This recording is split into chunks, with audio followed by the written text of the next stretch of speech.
नमस्कार दोस्तों, चलिए जान लेते हैं देश और दुनिया की सभी बड़ी व महत्वपूर्ण खबरों को। लेकिन इससे पहले अगर आप चैनल पे नए हैं तो वीडियो को लाइक, शेयर और कमेंट जरूर करें। अमेरिका भारत व्यापार वार्ता मंगलवार से होगी। अमेरिकी टीम सोमवार रात दिल्ली पहुंचेगी। यह वार्ता 25 अगस्त को तय थी, लेकिन 50% टैरिफ विवाद के चलते टल गई थी।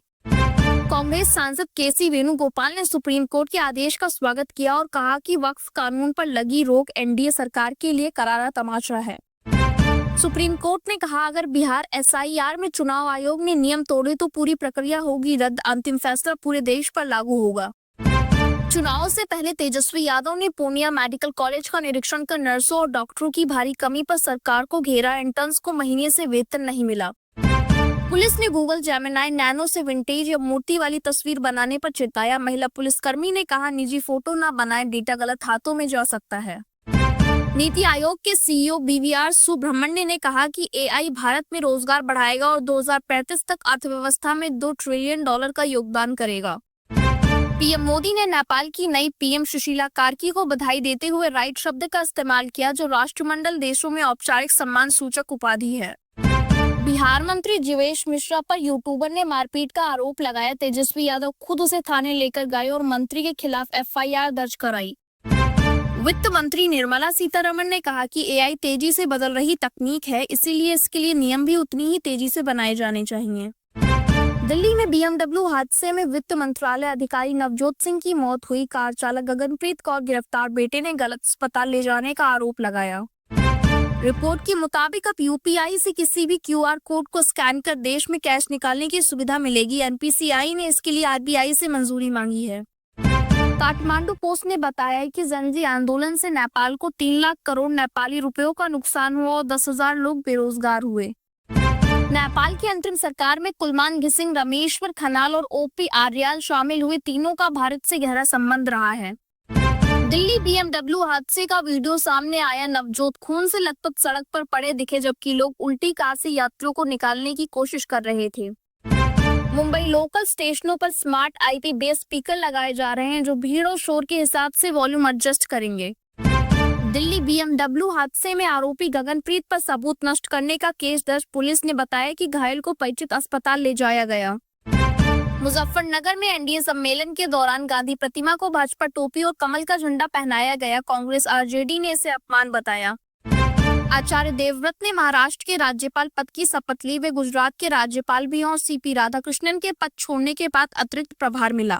पीएम मोदी ने पूर्णिया एयरपोर्ट का उद्घाटन किया और 45,000 करोड़ की योजनाओं का शिलान्यास किया। मेगा रैली में लाखों लोगों की मौजूदगी रही। पश्चिम चंपारण में प्रशांत किशोर की सभा से पहले पोस्टर विवाद पर मनीष कश्यप गुस्से में पंडाल छोड़कर चले गए। वीडियो वायरल हुआ। सुप्रीम कोर्ट ने वक्फ संशोधन अधिनियम को पूरी तरीके से नहीं रोका, लेकिन कुछ प्रावधानों पर रोक लगाते हुए कहा कि उन्हें संरक्षण की जरूरत है।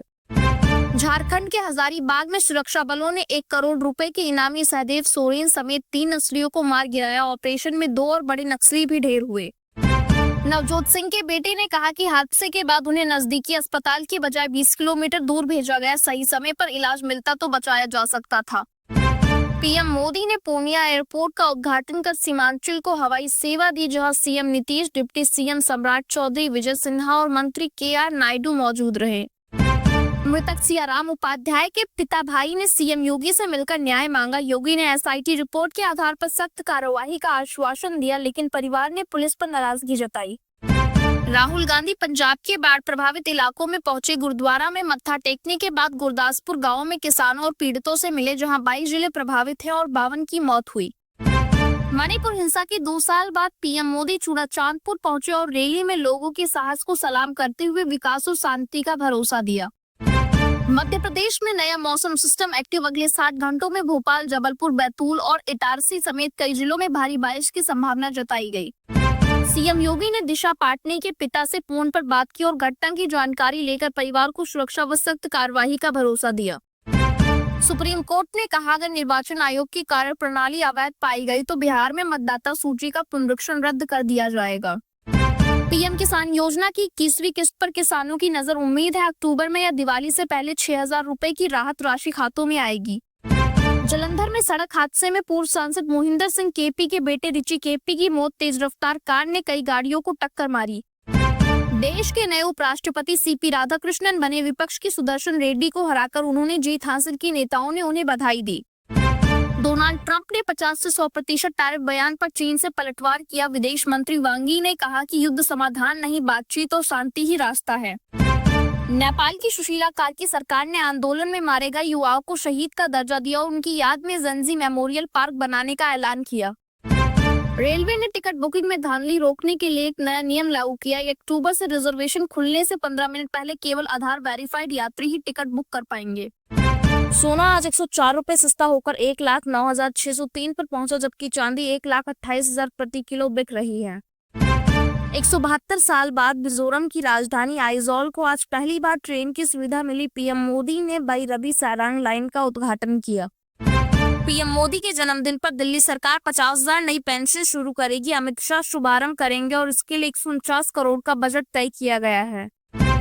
असम में पीएम मोदी ने कांग्रेस पर निशाना साधते हुए कहा कि वे हमेशा घुसपैठियों और भारत विरोधी ताकतों का साथ देती रही है। साथ ही 18,000 करोड़ की परियोजनाओं का उद्घाटन भी किया।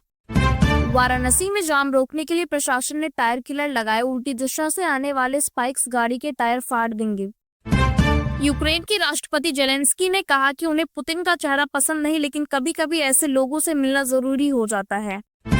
रूस ने कहा भारत और उसकी दोस्ती तोड़ने की हर कोशिश नाकाम होगी। दोनों देश के रिश्ते आत्मविश्वास और सहयोग से मजबूत हो रहे हैं।